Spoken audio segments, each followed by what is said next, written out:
Well, I would like to welcome everybody to the final full panel of the evening before dinner, and we want to get started on time so that we don't have to eat dinner too late here. It's been a long day, but our final panel is titled Expanding Mormon Gender Studies, and we've got 4 great papers. We're first going to hear from Jana Riess, Scholarship for a Lifetime. Jana Riess is a senior columnist for the Religion News Service and author or co-author of more than a dozen books, including The Next Mormons, How Millennials Are Changing the LDS Church, and a forthcoming book on people who leave Mormonism, both from Oxford University Press. She holds degrees from Wellesley College, where Claudia went, Princeton Theological Seminary, and Columbia University, where Claudia taught, and is a proud former student of Claudia's.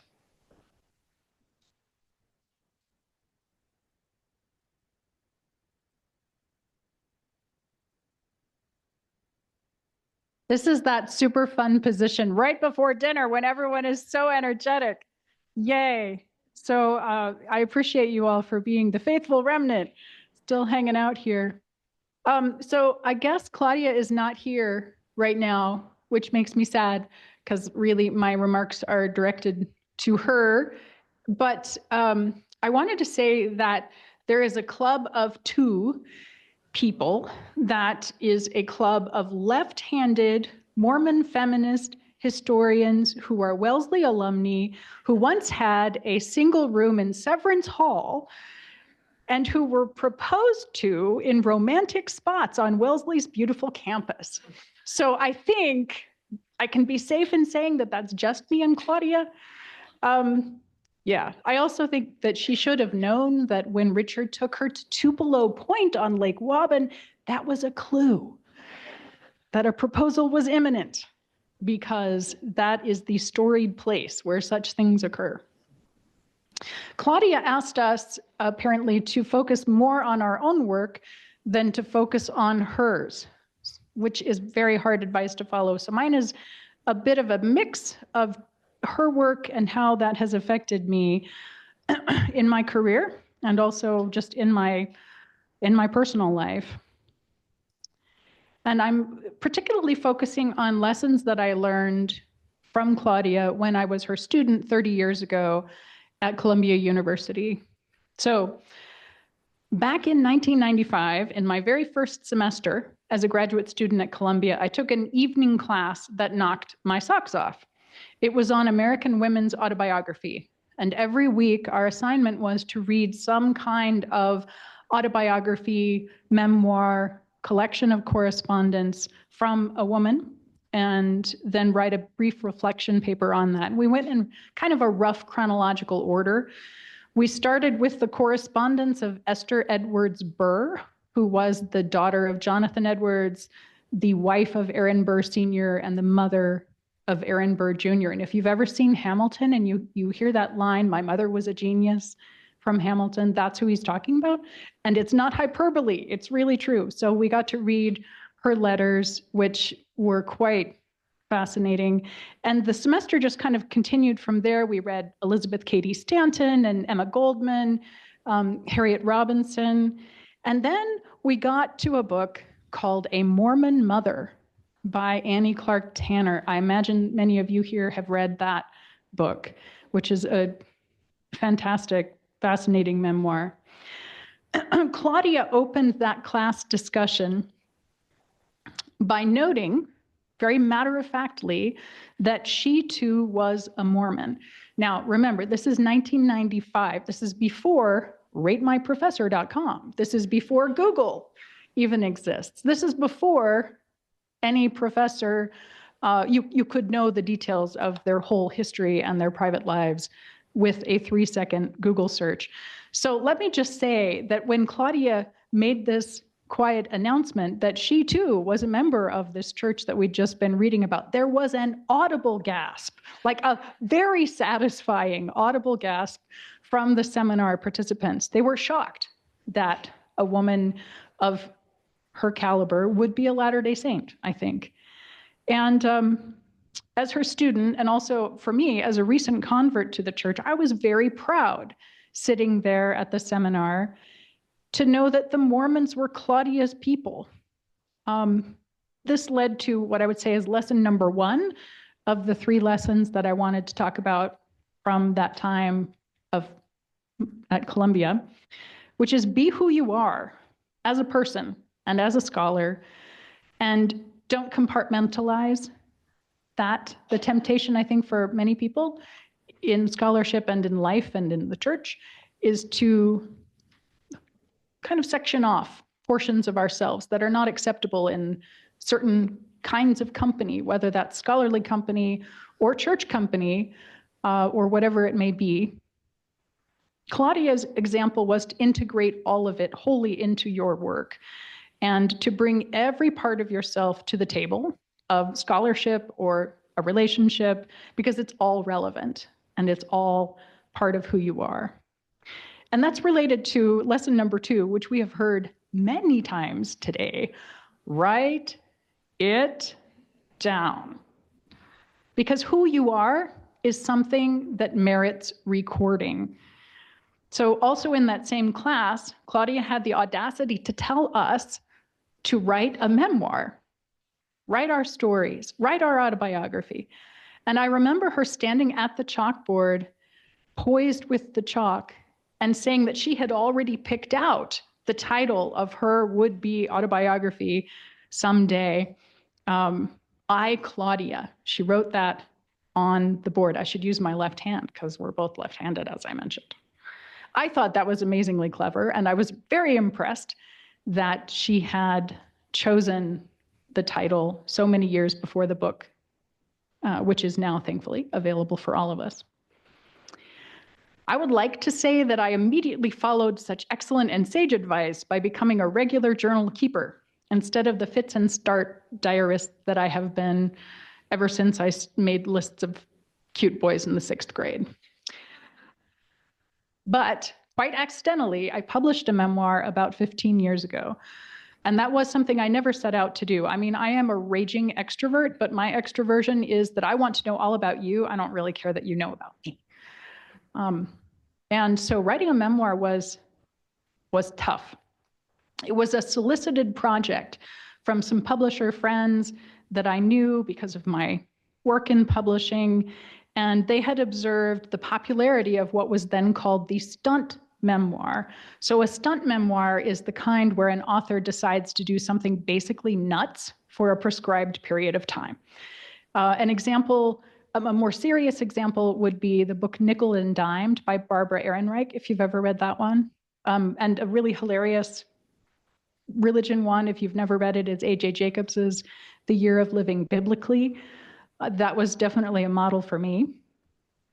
And I wanted my book to be funny. I figured I'm writing a book from a spirituality publisher, and I really don't have a lot to offer in terms of being a terrifically spiritual person. All I can offer is honesty and humor. So let's go that way.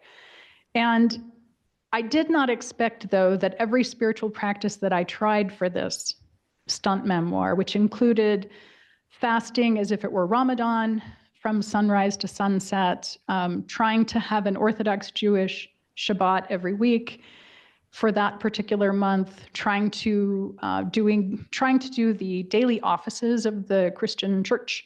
So that's where you pray the Psalms 7 times a day. And in my case, it became 5 times a day. And then it was 3 times a day. And I still failed.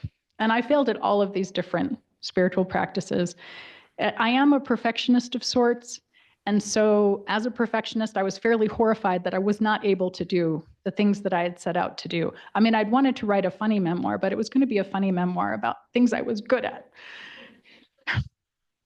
That did not happen.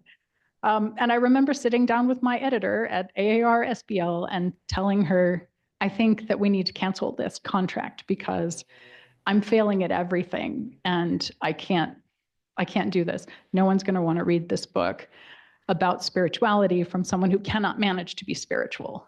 And she said, well, make it about that. And she came up in that meeting right at the desk, because this is what a good editor can do, with the title Flunking Sainthood.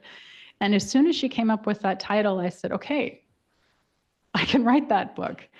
And I did. What? Yeah, it's a great title. But she's a genius, yeah. So I'm proud of that book. I'm proud of the fact that I think it was funny. I brought it to my writing group every month, little chapters, and I had them make a star by anything that they thought was funny. And we were doing this on paper, and then I would take the papers home, and any page that didn't have at least 1 star, and preferably 2, I would make cuts, and I would cut, and I would cut, so that we had a nice, good pacing of humor. But I was also proud of the conclusion to the book, which is not funny at all, and it's very, very forthright about a difficult piece of family history that happened while I was doing this project. So a really tough and completely surprising thing that no one could have seen coming. And I decided I had to include that in the book as well. So I'm proud of that book. Notice, though, that was 15 years ago, and I have never written another memoir. I don't know that I ever would again, but I'm proud I did it once. And I have a lot of people to thank for that, but Claudia is definitely one of them, for standing at that chalkboard and telling all of us students to have the audacity to think that our stories are important, and to think that we might have things to say that other people would be interested in reading. Now, that semester, Claudia, who was a self-proclaimed project person, was not content to simply have us read books about other people's lives. And around that time, I remember a couple of major events that Columbia hosted that Claudia organized. One of them actually was having Laurel come to campus. And it was the time when PBS was producing a documentary film about A Midwife's Tale. And so this fantastic evening where Laurel came, the documentary filmmaker whose name I can't remember now. Thank you. Yes, she came. She was on the panel. And then also the actress who was playing Martha Ballard in the dramatized scenes from the book also was there. I mean, it was a night to remember, I thought. And just one of those many wonderful events that Claudia is responsible because of her commitment to uplifting the ordinary lives, the lives of ordinary women. And the other one was that in our class, one of the most powerful books that we read in that semester was called Seed of Sarah. And it was written by a Holocaust survivor named Judith Magyar Isaacson. I'd never heard of her. I had never heard of that book. But it was a deeply moving account of her adolescence, which she spent in a labor camp trying to survive with her mother. And here's the surprise, though. Apparently, she lived right up the street. And so Claudia, being Claudia, said, why don't you come and meet our class? We're reading your book. And so she came, and it wasn't just our class. We had other people there as well. And one of the things that she said in that beautiful evening was that when she was living in that labor/concentration camp, if anyone had told her that she would be invited years later to speak at a prestigious American university, that was ridiculous. The whole idea was just unthinkable. But she wrote that book. She recorded her story. It was a powerful story. After many, many years of not apparently telling anyone about what had happened to her during the war, I don't know what the catalyst was that prompted her to finally write it down, but it was the book is such a gift, and it was such a gift to have her there that night to speak about it. Not all of us have, I pray, experiences like that, but there is such a humanity of recording the difficult things that happen in our lives through memoir. So write it down. I'm going to pull a Claudia and tell you all, write it down, whatever it is. And the third thing I wanted to say that I learned from Claudia and only applied 2 decades later in my life is that it is possible and perhaps even very advisable as a middle-aged person to pivot and do something fresh and new that you didn't necessarily prepare for. Someone's resonating with that. That you didn't necessarily train for in your education. So in that particular evening class, it was part of a program at Columbia called, she mentions it in the memoir actually, MLS, the Master of Liberal Studies. We called it the MALS program, the Master of Arts in Liberal Studies. And so a lot of the students in that class were second career people. And they were teachers, they were, we had a former veteran of the military. And I was, what, 25, I think, and always the least experienced and interesting person in the room. It was fascinating just to hear their responses to these women's lives and to be able to just see what Claudia had built there. In the memoir, Claudia talks about that period of her life as saying she was a nobody. Yeah, that she was a nobody at the university. That was not my experience, because even if it wasn't her official status that she was in charge of something, she was running that program. And the students that I knew recognized that. They recognized the importance of what she was doing. And they were there because they were grown-ups who had lived full lives outside of the classroom, but they had that certain curiosity and that desire to return to school, to finish their education, or to start something different. And I think they felt safe with Claudia and inspired by Claudia because she had done that too. So if you're sitting there and you're wondering, how will I do this if I'm managing both school and career and family responsibilities and everything else, there are wonderful examples around. So fast forward 20 years later to my life, I began to get serious about a kind of second career for myself working in the academic field of social sciences. So my training is that I'm a historian, and then almost immediately after I finished my doctorate, went into publishing, and I've worked in publishing very happily ever since. But I found myself reading social science books for fun, as if they were novels. That should be a clue to you, like there's something going on here, you're wanting to read about data. And so I started attending professional meetings in social science. I started reading even more widely, just trying to learn everything I could. And I know that it's very fashionable. Is that the time? Oh. Okay, great. I will not take it as a sign from God that I should shut my mouth. Great. I know it is really fashionable these days to speak about having imposter syndrome. This is particularly common among my friends who are academics, especially among women. And I don't want to brag, right? But I'm an actual imposter.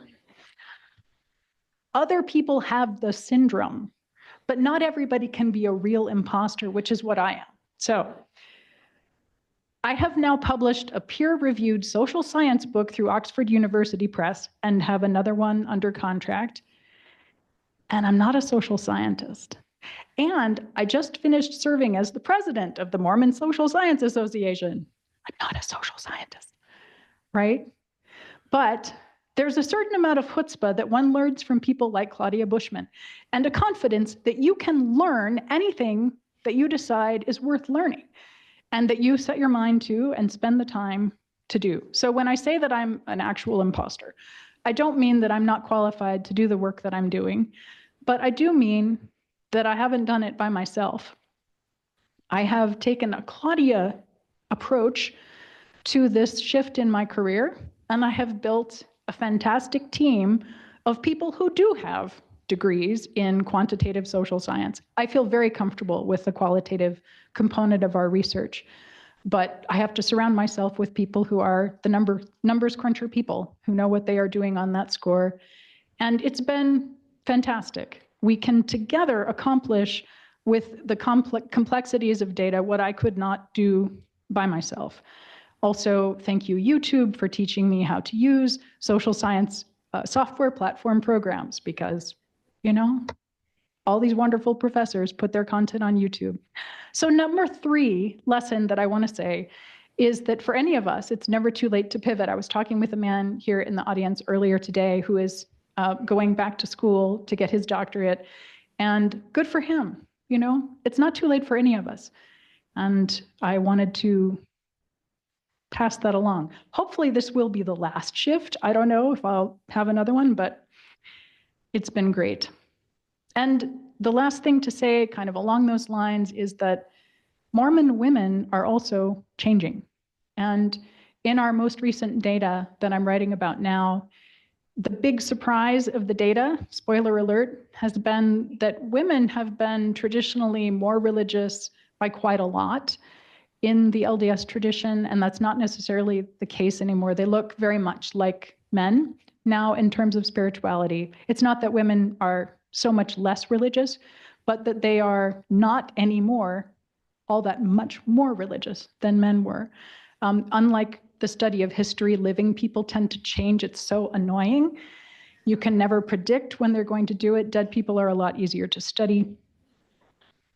But there are interesting shifts that are happening right now with Mormon women. The temptation is to say, aha, this is a sign that patriarchy is driving women away. And that may be part of it.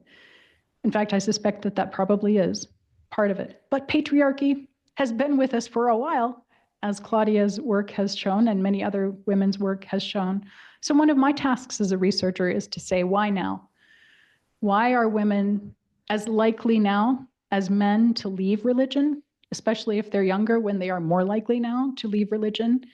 That has not been the case in the past. So what has shifted in our landscape? So thinking about Claudia's work and how that has inspired me in my work, I want to think like a historian who does social science. And I think that that's an important long-term perspective to have and to bring to that field. I am incredibly grateful for Claudia. I actually wore this red jacket today in honor of ladybugs and in honor of the class of 1956 at Wellesley, which was a red class. And just to close, that every 5 years I go to Wellesley for my college reunion. And because I'm a class that ends in 1, and Claudia is a class that ends in 6, we're always there at the same time. And on Sunday, in the alumni parade, you see all of these women from all of the different classes, and they're wearing their class color going by. And my heart, when I see her with her friends all dressed in red and white, walking in the parade, or increasingly as they age, riding in antique cars in the parade, it just does my heart good. Carry on this work. Thank you.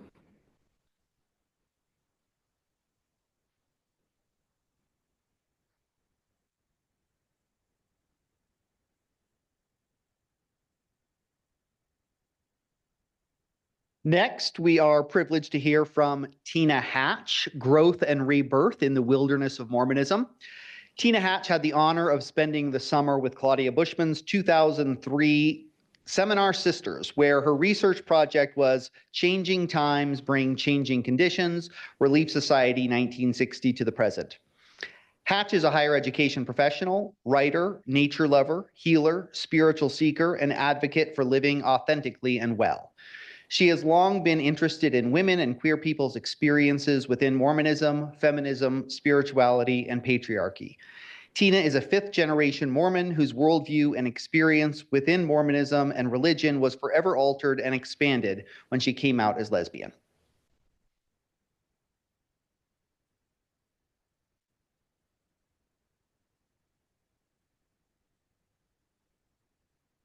Thanks for hanging in here till the end, everyone. As we gather to celebrate the profound impact Claudia Bushman has had on Mormon feminist scholarship and on each of us, I think of my own experience as one of the Summer Sisters in 2003, who had the unique privilege to research and write and learn from Claudia Bushman and other powerhouse women who co-taught, mentored, and presented during the seminal summer. I was in graduate school where I was writing my thesis on religion, gender, and spirituality among LDS women and how they navigated sometimes conflicting identities. When I learned about the opportunity to research with Claudia Bushman at the Summer Institute Summer Scholars Program on Mormon women's history, I was thrilled. I was even more elated when I learned that I was one of the 8 women selected for the opportunity.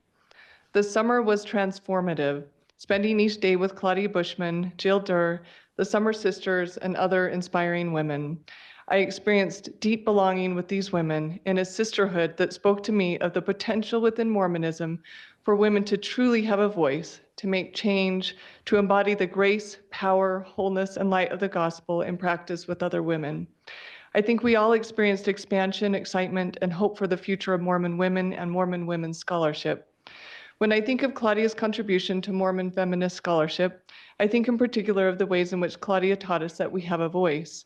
We can use our voice to tell our stories and our truths about our faith, our religion, and our lives, and the importance of documenting others' stories.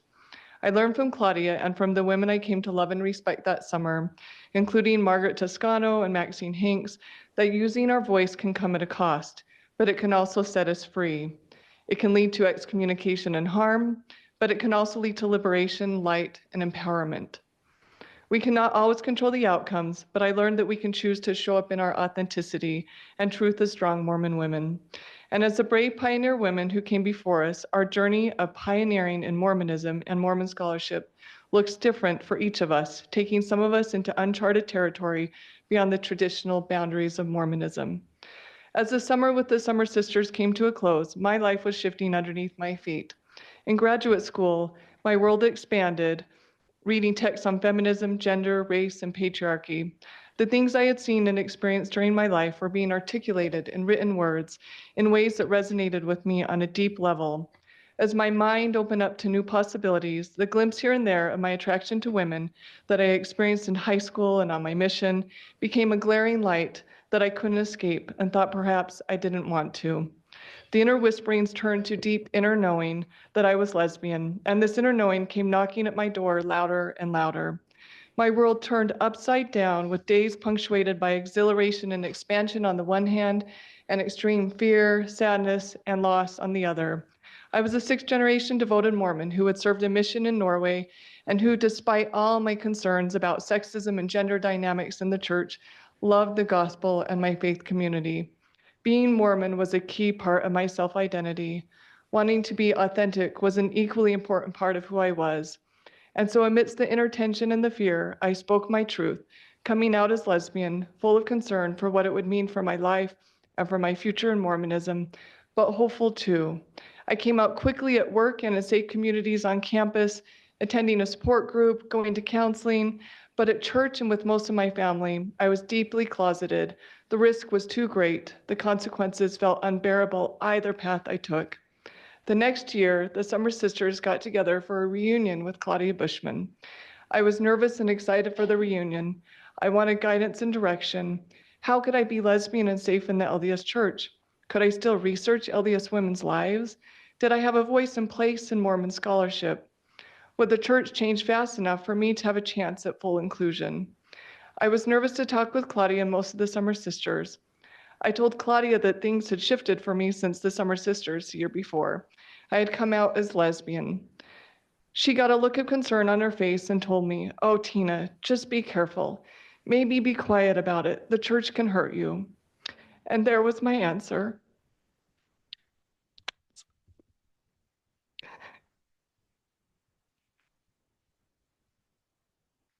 It was not the optimistic, hopeful affirmation of imminent change in the LDS Church from the powerful, mountain-moving women I had grown to love the year before. Not the boundary-bending. Sorry, let me just take a minute. Not the boundary-bending, culture-shaping, the church is ours and yours kind of response I hoped for, but it was an honest answer and truthful answer from a wise soul that shaped years to come.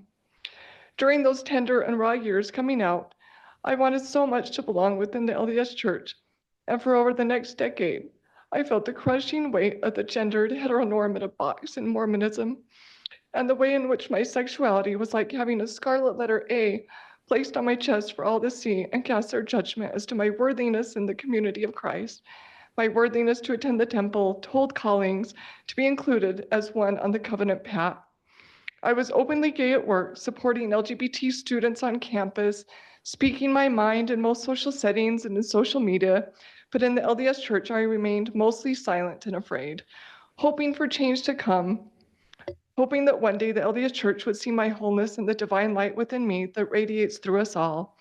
But the fear of excommunication and the sting of the thorns of rejection and exclusion were like weights hanging from my neck. I believed in the possibility of full inclusion for LGBT people in the LDS Church, but I wasn't naive. I knew queer people didn't really belong or have a safe space within institutional Mormonism then, and still don't today. And I knew that my options to write and publish the things on my heart within Mormon circles were fraught with risks that I wasn't willing to take at the time. So I spent 12 years quietly showing up at sacrament meetings several times a year, alone or with my firstborn daughter, Emma, desperately wanting the deep connection and sisterhood I experienced in young women's on my mission. And in 2003, with the Summer Sisters. But even in the liberal Midwest city where my wife and I were living, the structure of the LDS Church made it so that I had no idea who was an ally or who would happily go behind my back to voice their concern that a married Mormon lesbian was coming to church. I didn't feel safe to be known or seen. And so I stayed quiet and mostly invisible in Mormon spaces. I wandered in this wilderness of Mormonism for years, seeking God, leaning into the experiences I had in my coming out years that had confirmed to me that I was whole and good. I grew and deepened in my belief in my own relationship with God and in my belief that we are all love and light and have the divine within us, regardless of any stamp of approval from a religion or church leader. I hoped for change to happen from within the church, but somewhere during the wandering and the hoping, my heart was broken by the LDS Church. My spiritual growth stunted from the dichotomy of living openly and authentically in public and with my family, but hidden in the church to keep safe. In 2015, I was close to asking my dad to bless our second child, Liam, when the exclusion policy came out. My bishop, who I barely knew, called me in to talk with him. In our conversation, he asked me what I wanted. I shared that I wanted to be able to be myself at church, an out lesbian Mormon, and be able to teach and serve like everyone else. It was then, after a long and tearful conversation with the bishop, that he told me, "Tina, I'm sorry, I just don't see anything for you and your family in the church. I know your heart is good and in the right place, and I don't think you should be excommunicated, but I don't think I can give you what you are seeking either." I walked out of the church with tears streaming down my cheeks, with both heartache and what I can only describe as an opening from the heavens, light streaming through me, nudging me forward, whispering, "Tina, you can move on. You can expand and heal. You don't have to continue putting up with this." This was my rebirth in the wilderness of Mormonism, the wilderness where I had spent 12 years of my life as an insider-outsider lesbian, hoping, longing to belong. You guys, I didn't expect to be so emotional. There's been a lot today. Hoping and longing to belong in a community and theology that only valued a false version of myself. I realized that if I only belonged as a false version of myself, then I didn't really belong at all. I belonged to God and to myself, and that was what mattered most. In that moment, I experienced a profound opening in my heart to move beyond the wilderness of Mormonism to spaces and places that would feed my spiritual soul and also honor my family and my relationship with my wife. It was the opening for me to be a different kind of Mormon pioneer, one who not only blurs boundaries but erases them, charting my own path forward. Like Joseph Smith and faithful Mormon women before me, I asked my own questions and got my own answers from God. Many here today have their own versions of wandering through the wilderness of Mormonism, whether that be to their sexuality, their feminism, their beliefs about a certain church teaching, or their scholarship. The wilderness in the Bible and Book of Mormon is a symbolic place of transition, testing and encounter with God. It often represents a place where we wander, grow, and develop a deeper relationship with God to be prepared for the next chapter. I wandered for many years in this wilderness until my own encounters with the divine, coupled with deep inner knowing and need for full authenticity, led me to walk out of the wilderness and into new land. For those of us who do not fit neatly within the borders of Mormonism, either by choice or by identity, we know the sorrow and joy that can be experienced journeying in the wilderness, where boundaries are blurred and our character is tested, and where the warm glow of the wagon circled around the fire sometimes feels far away from the spot we have carved out on our own. I had a vivid dream a few months ago of a beautiful rose garden outside my bedroom window. I recognized in my dream that the rose garden represented my Mormon faith and faith community. It was a garden that I had wandered through many times, basking in the rich red rose petals, the fragrant scent, and the beautiful rows of roses. Many friends and family were in the rose garden as well. In my dream, I found myself one day stuck underneath the tall roses, no longer allowed in the rose garden as I had been before. I was stuck navigating through thick thorns and stems, with a pain on my side from the thorns, and an entirely different view of the rose garden. It was no longer the sweet, beautiful place it had been before. When I tried to explain my situation to those in the rose garden, they didn't understand. I woke up from this dream with tears running down my face. Once we have experienced the rose garden of our faith community from below the roses, our vantage point is forever altered, sometimes in raw and harmful ways, as is the case for many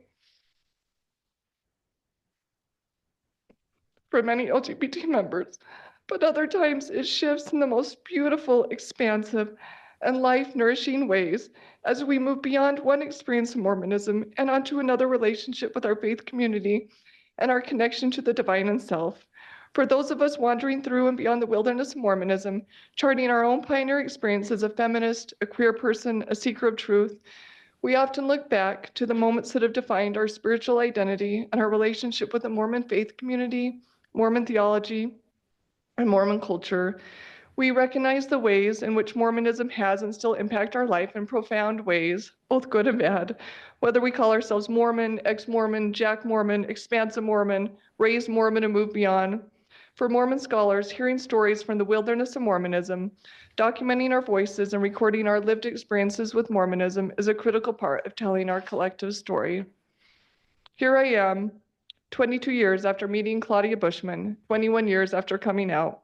Two paths diverged, and I took the path less traveled, and it has made all the difference on my journey in both good, expansive, and sometimes very painful ways. When people ask me, "Are you Mormon?" I'm not always sure how to respond. Yes, kind of. Well, I grew up LDS. I identify as Mormon in many ways, but not others. The full answer is complex, with so much nuance and layers of love, loss, and expansion. Love for the positive experiences I have had in Mormonism and the deep spiritual experiences I have had within the container of Mormonism that shape who I am. Loss from the harmful experiences I have had with rules, boxes, and exclusionary harmful theology that I do not align with. And expansion, moving beyond the wilderness of Mormonism, which has allowed me to see and experience the divine in a myriad of new ways that delight me and fill my soul with light and joy. To expand Mormon scholarship in the circle of belonging within Mormonism requires taking the voices of those of us on the margins as equally integral to the tapestry of what it is to be Mormon and what it could be to be Mormon. It starts with radical hope and love, and it ends with a reimagining of Mormon theology of gender and sexuality in ways that expands boundaries and binaries and steps into the wildly expansive realm of God within us and among us, God who invites us on the covenant path as neither male or female, gay or straight, but one in light and love. We are all someone because we are some of the one. As Claudia taught me years ago, we all have a voice. Let us use our voice to create what Mormonism can be in the future. If it is a space that includes all of God's children as we are made, beautiful and whole, I will be there cheering the community on. The choice is ours, the choice is yours. Mormon sisters, queer people, and seekers of truth and light, I am confident, will be at the forefront of this change. Carry on, carry on.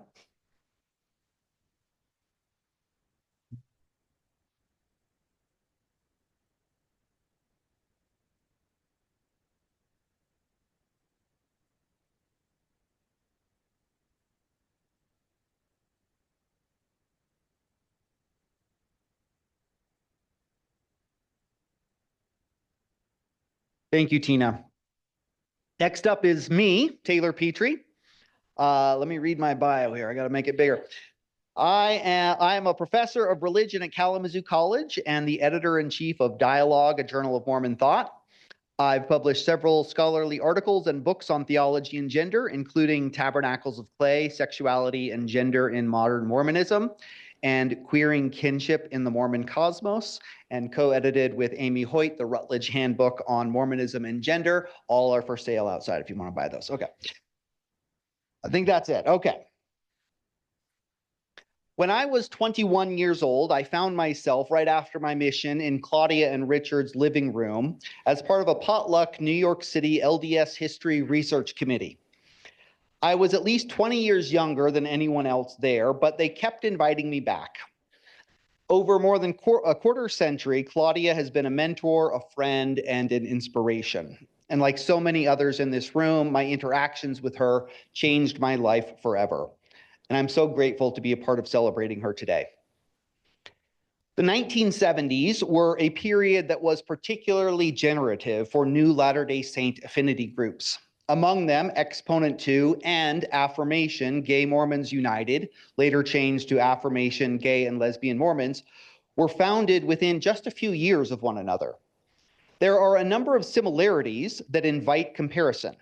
Both origin stories involve a small group of founders whose visions reflected and grew into a broader movement. Both founded newsletters and annual gatherings. Both challenged traditional Latter-day Saint teachings and culture, yet saw themselves as part of the tradition. Both were concerned with equality, bodily autonomy, inclusion, and a more expansive theological and cultural set of possibilities. Both have achieved some measures of success, but their main goals remain largely unfulfilled. In other respects, these two groups were and remain quite distinctive. One was founded by a group of mostly then housewives, and the other was founded by a group of mostly gay men and a few women. One was founded on the East Coast in the shadow of elite educational institutions like Harvard, while the other was founded in Western states. And of course, one was founded to address the inequality of men and women, while the other was founded to address discrimination against same-sex relationships. This last point is one that I think deserves greater analysis in both of these groups, as both of these groups separated gender and sexuality into two distinct issues. The strategy behind this division seemed largely self-evident to both, and as a necessary focus point for different interests and separate goals. Today, many are more likely to talk about heteropatriarchy or cis-heteropatriarchy in order to emphasize the overlapping and embedded relationship between oppression of women, non-heterosexual relationships, and trans and non-binary gender identities. This intersectional approach recognizes the braided fate of these movements, encouraging shared conversation, analysis, and alliance between affinity groups who might otherwise not see their common cause. Such an approach also helps historians to see those individuals, in this case study lesbians, whose identity as queer women straddled the interests of Exponent 2 and Affirmation, but who are often left out of focus. Latter-day Saint Ina Mae Murray was born in 1935 as the 8th of 9 children in a small town in southern Idaho. And I want to thank Kate Maurer and Jessica Beeman for tuning me on to her story. She pursued same-sex relationships and a mixed-sex marriage between 1960 and 1970 in San Francisco. Living in San Francisco at these years, Murray was shaped by the women's movement and other social activism in the 1960s. She began dating women with the consent of her then husband, and was later following the news of the Stonewall Uprising. Divorcing her husband in 1970, she became active in the feminist and lesbian movements with her lesbian partner through the 1970s, before joining up with Affirmation at the end of the decade. Her autobiography tells, quote, how I have gone from Idaho small town girl to San Francisco Bay Area lesbian feminist activist. During her own lesbian feminist awakening, Murray came to recognize many of the imbalances in her own experience were related to the patriarchy of the church. This even included the way that homosexuality was discussed by those in and out of the church as about men. As for lesbians, she said, we are even more invisible, hardly rating a line in the manuals for bishops used for counseling with homosexuals. Often invisible to heterosexual feminists, ignored by patriarchal church leaders, and a tiny minority in LDS gay men's groups, lesbians felt out of place everywhere. In the 1970s, Murray had drifted away from religion. But in the late 70s, she began to come back to religion and took an interest in the gay-oriented Metropolitan Community Church. Its Pentecostalism turned her off. However, it was during this renewed interest in religion that she learned about Affirmation, which had just recently been founded. She joined up with Affirmation and Mormons for ERA, a rival feminist organization to Exponent 2 started by Sonia Johnson. Speaking of those early years in Affirmation, Murray met other Idahoans and liked the fireside format of prayer and study in their meetings. Part of what Affirmation offered Murray was community. I was so happy to finally be in a group of gays and lesbians who spoke the same language I did. I had always felt somewhat left out of other lesbian groups because I did not smoke or drink, and being Mormon, which I did not hide, seemed to make me too puritanical.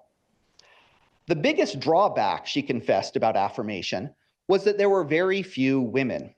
In 1979, when I first contacted the group, I and one woman in Los Angeles were the only women. Nevertheless, Murray held leadership roles in those early years at the local and later national levels.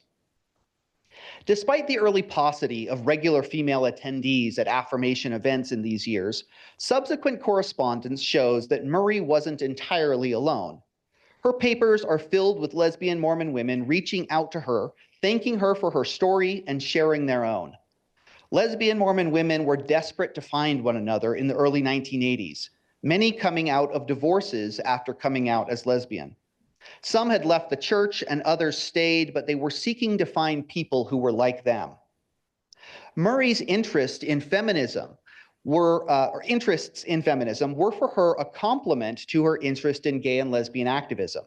In 1979, Murray reached out to a friend who had been a staff member at Exponent 2, but had recently moved to California, inquiring whether Exponent 2 was still being published. She was eager to know how the founder of Mormons for ERA, Sonia Johnson's excommunication, would be treated by the Boston feminists. Her friend reassured her that Exponent 2 was, in fact, still being published and reported, quote, "It is hard to predict how Exponent 2 will handle Sonia's excommunication. They tend to handle truly controversial stuff with kid gloves because of church pressure. You were correct in your analysis of Exponent 2 as a forum for information rather than a rallying point for change. Sonia is very critical of Exponent 2 for not being assertive enough on behalf of ERA. The Exponent women I know of are not unanimous in their feelings about ERA." In a follow-up letter, this same friend observed, quote, "I hope that you will subscribe to Exponent 2. If you would contribute something about homosexuality, perhaps some dialogue would get started. I know many feminist people who are sympathetic on this issue more than will admit to being feminist. Perhaps not all were so straight as to be shocked by their antics." Murray's interest in what Exponent 2 would say about Johnson was in part a reaction to her own meeting and correspondence with Johnson over the course of 1979, a pivotal period in Johnson's own story. Johnson wrote a remarkable confession in a letter to Murray that summer. "You know, you're the first lesbian or even homosexual I've ever been aware I was talking to. You've made the problem real for me, whereas it was one of those far removed issues that had no personal relevance at all before." It's quite a shocking letter here to know that this was the moment that changed so much for Johnson, for those who know the rest of her story. Through this period and for the years afterward, Murray and Johnson kept a correspondence and friendship, including when Johnson began to publicly identify as a lesbian herself. In March 1982, Johnson's Mormons for ERA met with Affirmation in Los Angeles, showing some modest collaboration between feminists and gay and lesbian Mormons. On the advice of her friend, Murray did subscribe to Exponent 2 and wrote letters on behalf of herself and Affirmation in the 1980s, some of which were published. She thus serves as a tangible link between the two movements. In one letter, she lamented that a recent Exponent 2 issue, quote, "neglected to address an issue with the church as well as society. This issue is one of homosexuality. This issue will not go away. It is an issue that very much relates to women in the church, and there are women out there who are mothers, sisters, or other relatives or friends of someone who is homosexual. I am writing this article in the hopes that Exponent 2 will publish Affirmation's name and address so that those who are out in the church will find we exist. Murray was right more than 40 years ago. This issue of homosexuality did not go away and still very much relates to women in the church. Their fates were tied together, and she saw that it was necessary that these movements be in close conversation. Ina May Murray is an important example of how lesbian feminists sought belonging in Mormon feminist and gay and lesbian groups right from the start, acting as an important bridge between these two movements who otherwise did not see the struggles of the other as their own. She was a leader, a role model, and an advocate for both in her work. She worked to help both groups see the importance of one another in her activism and writings. At the same time, the fact that she is overlooked in the canonical stories about Mormon feminists in the 1970s and from the founding narratives of affirmation also reveal how neither group was ever fully embracing of lesbians. Lesbians were often, as Murray herself confessed, rendered invisible by all sides. Yet her story helps us see more clearly how our analytical and activist division of gender from sexuality can obscure our vision of whose stories we should tell. Murray's pioneering work might serve as a new starting point, both to update the historiography of these two movements, as well as a reminder for future work to consider who is left out of our concern. We have not yet finished telling this history. Thank you.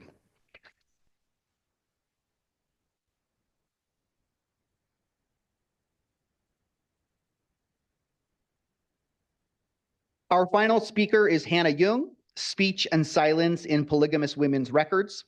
Hannah is a young scholar and enthusiast of Mormon women's history. Her research looks at secrecy and the transition away from Mormon polygamy from the 1880s to the 1910s. She currently teaches at the University of Alabama.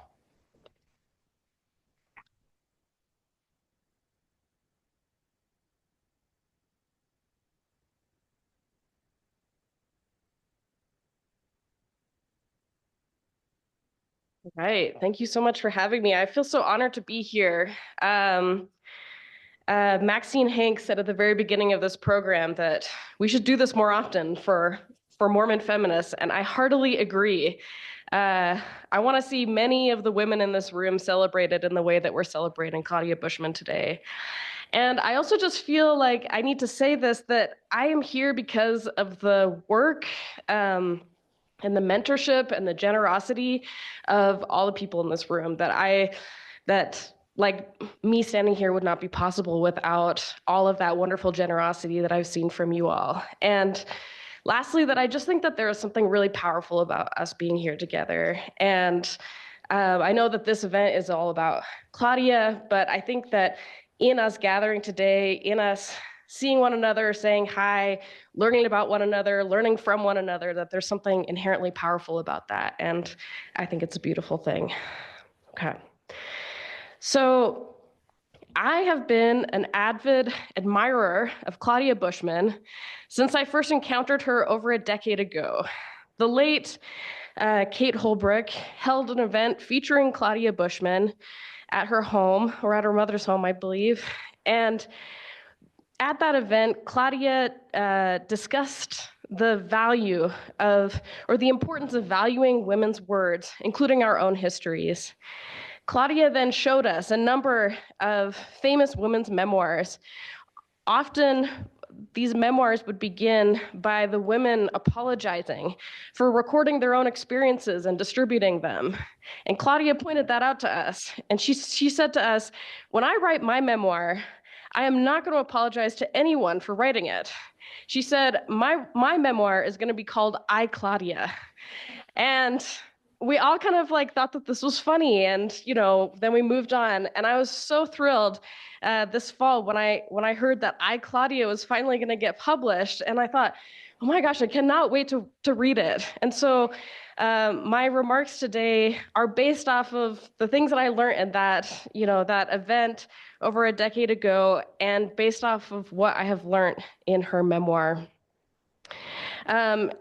So again, imagine my delight when I see this, that I, Claudia, is about to finally be published. And at this event, Claudia then took us through all these different practical ways that she writes her diary and that she records her own life.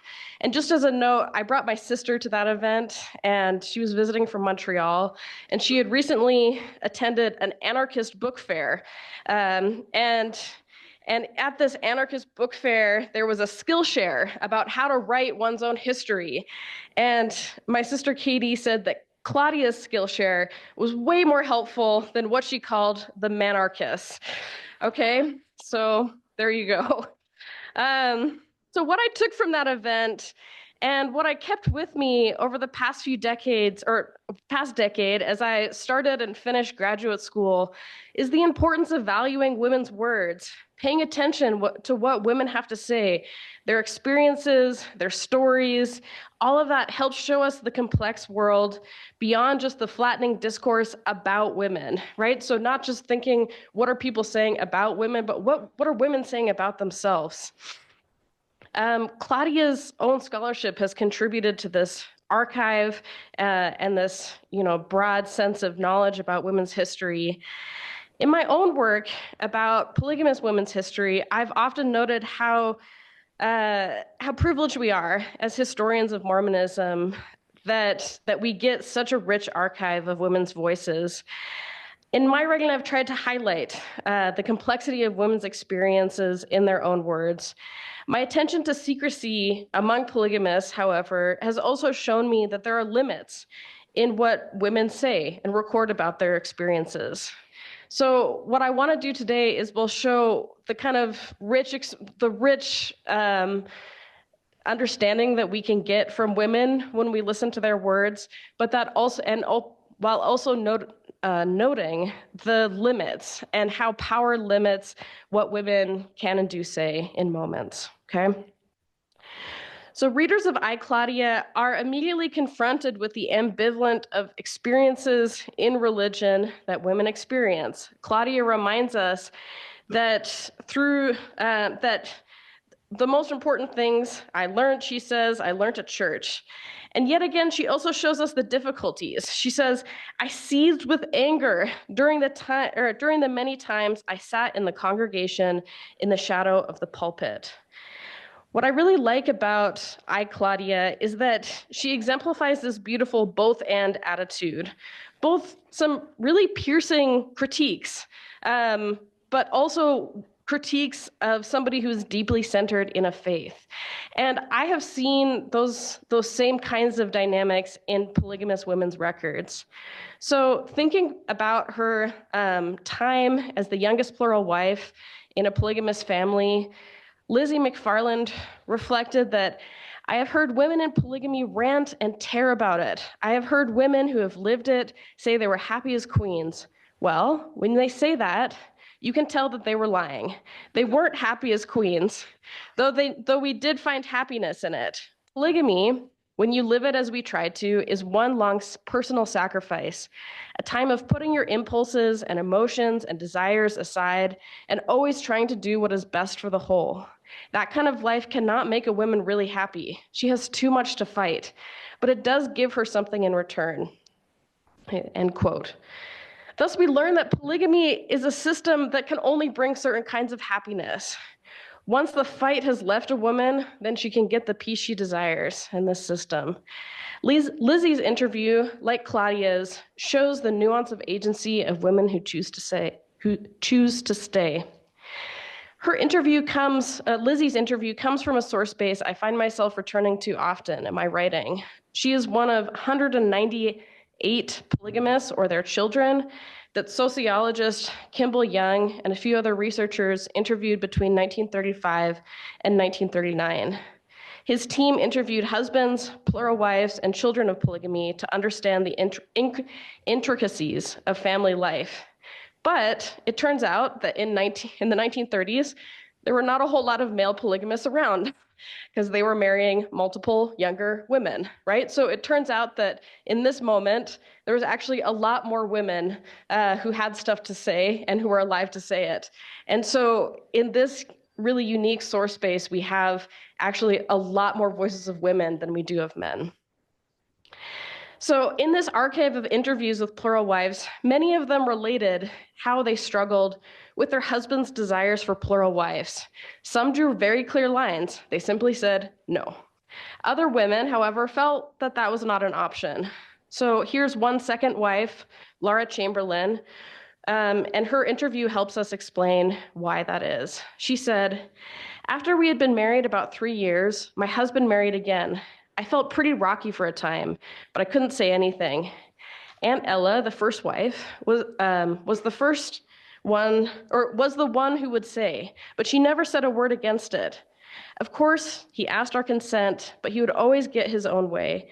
And every time he wanted to marry, he always had such good reasons that we couldn't say anything. It didn't get any easier at those other marriages. I didn't want him to marry again. I guess I was just jealous, but we didn't have so much time to think about it." Laura's husband, Thomas Chamberlain, married 6 wives in all. In her interview, Laura expressed clear discomfort with the 4 additional wives her husband added to the family. But her reason for not protesting is telling. She felt that Aunt Ella, the first wife, was more in a position to protest than she is, right? There's power dynamics here. She also notes that her husband always had such good reasons. So we don't know exactly the reasons he gave, but I feel like it must have been difficult for her to say no when she understood polygamy in this moment as an inherently righteous thing. So plural wife Laura Chamberlain's words remind us of an important lesson. As historians, we need to be attentive to women's silences as well as their records. Even in this source space where women are surprisingly candid about their experiences in polygamy, we also see hints of their silences. A note before first wife Frances Romney's interview explains, Mrs. Romney was externally pleasant and polite. Underneath, she was cautious and, like the other wives, disinclined to talk. When the full record of this family, or plural family, is understood, however, such reticence is seen to have some basis in tangled human emotions and attitudes, unquote. Her hesitation in talking about polygamy, her silence, alludes to those broader forces that made it difficult to give voice to her experience. In her case, Frances' husband, Miles A. Romney, was formally disciplined in an ecclesiastical trial for continuing to marry additional women after the Second Manifesto in 1904. Her inability to talk about her polygamous family reflected the way that her family had been censored by the same church structure that had given her marriage meaning. So other polygamous women refused to relay the details of their marriage. A note on plural wife Isabel McFarland Bingham's interview reads, "Informant refuses to give the date of marriage, only approximation. This refusal of the specificity was common for polygamists married after the 1890 Manifesto, and almost universal for those married after the Second Manifesto in 1904. So when the government throws a polygamist in prison, they were often lauded for their bravery. But when the institutional church began punishing polygamists, there were no heroes. This tension led to an uneven distribution of records in my research. Polygamists love to talk about their near misses with federal marshals in the 1880s, but very few people wrote about the slow process of isolation that polygamists experienced in the aftermath of 1890 and 1904 in those manifestos. One of the stories that struck me, as I'm sure it hit many of you, we've talked about it already, was when Claudia related her conversations with church leaders who asked her to resign as the editor of the Women's Exponent. Now, I'll cut this for time because we've talked about it already in this conference, but I found myself mourning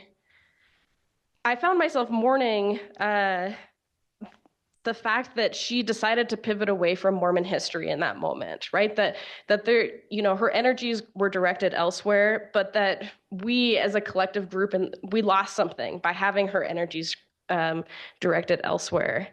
And this is a moment too where I see silence in the archive, right? That because of power dynamics, because of who she was married to, because of the political environment, that Claudia could only say so much, right? She could only research so much. And again, so I see this as an important kind of silence in the archive.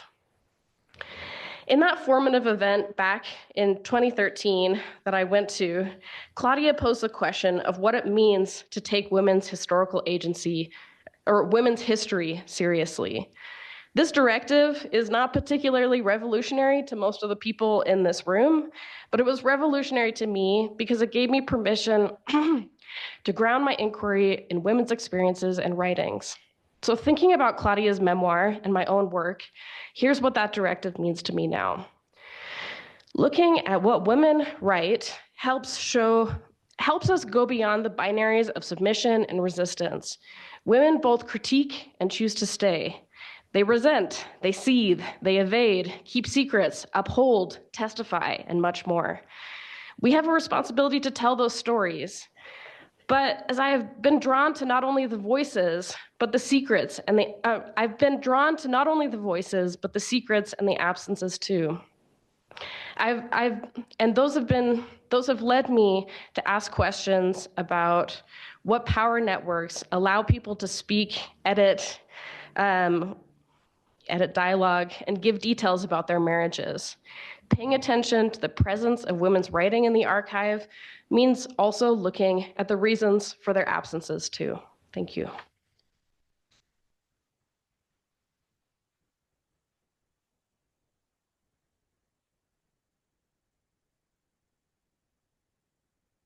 We do have a few moments for comments, questions, discussion.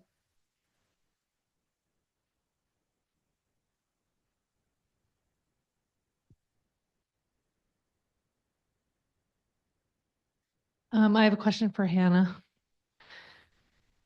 This is just a really compelling idea about looking for women's voices in their silence. And it definitely fits within what you're studying. Have you drawn from any other historiography in other women's histories? Is there a larger theoretical approach to the history of silence in women's history that you've pulled from?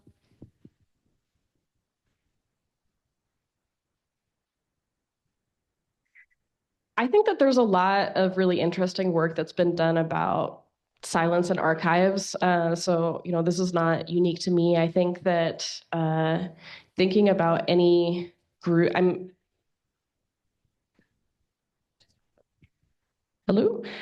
thinking about the history of slavery. A lot of historians of slavery have done such excellent work when it comes to thinking about silence in the archive and all of that kind of thing. And so I don't know a good way to kind of succinctly answer your question, but I think that I'm drawing a lot from theorists of that historiography.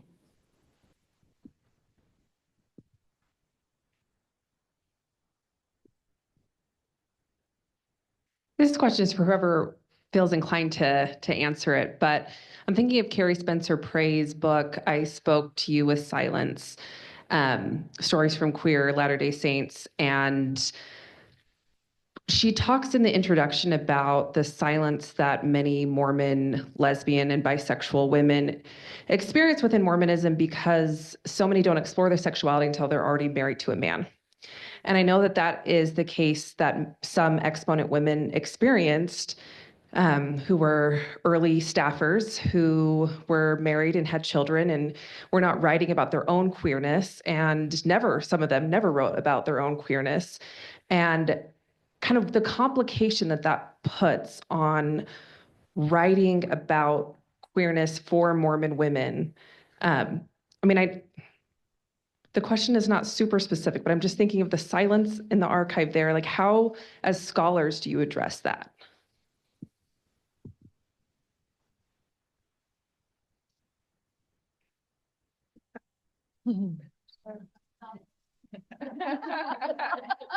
Yeah.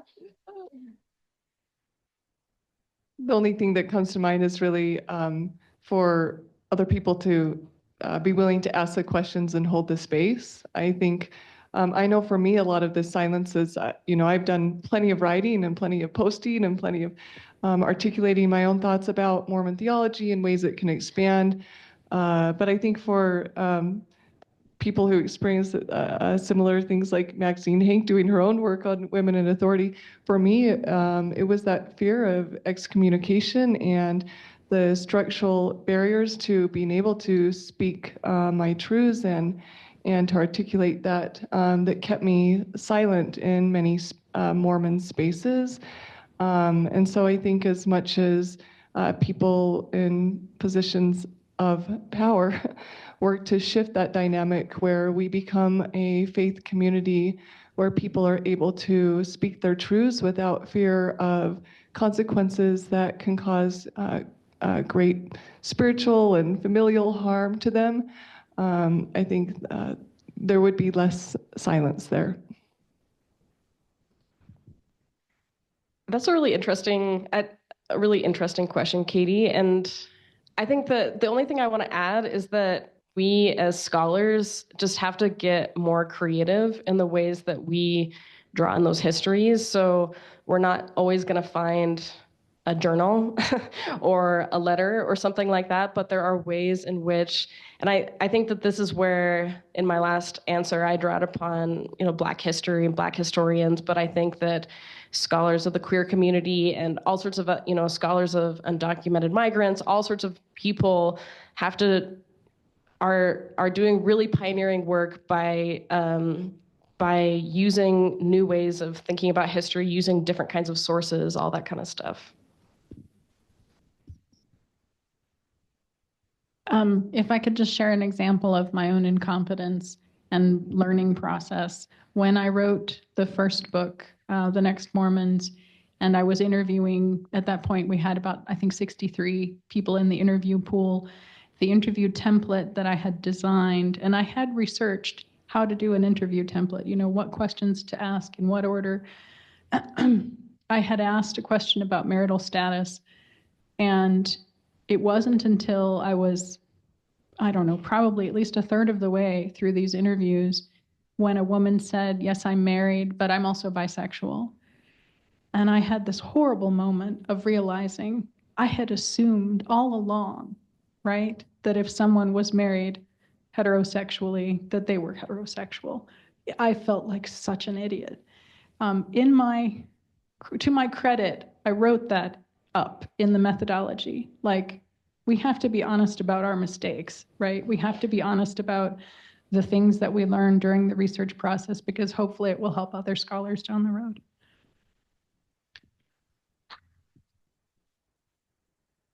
I just want to say that there has been too much silence, and it needs to stop. And I want to encourage people to work with Caroline Klein and those at Claremont who are working on the oral history project for LGBT Latter-day Saints as an antidote to this. I just wanted to add, Hannah, to what you said about looking in the archives for the silences, and just point out that Laurel Thatcher Ulrich's work is a masterclass in that. She has repeatedly found sources that were overlooked by other historians, and she has made them speak by the questions that she has asked of the text. So I think that's a good pattern.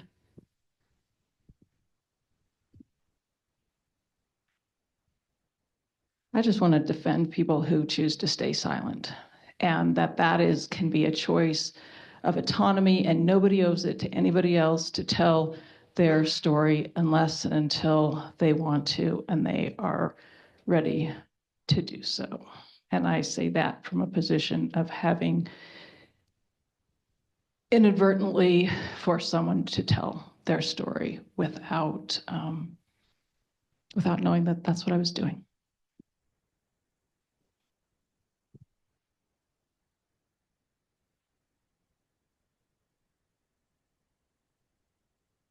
Shameless plug here. I just want to say that Signature Books recently published the Book of Queer Mormon Joy, which has multiple essays from the LGBTQ, LDS, or Mormon adjacent communities. So that book is available too, just came out. Then I wanted to ask a question of Hannah. In my own research on polygamy, studying polygamous women's stories, I never came across a woman that loved it.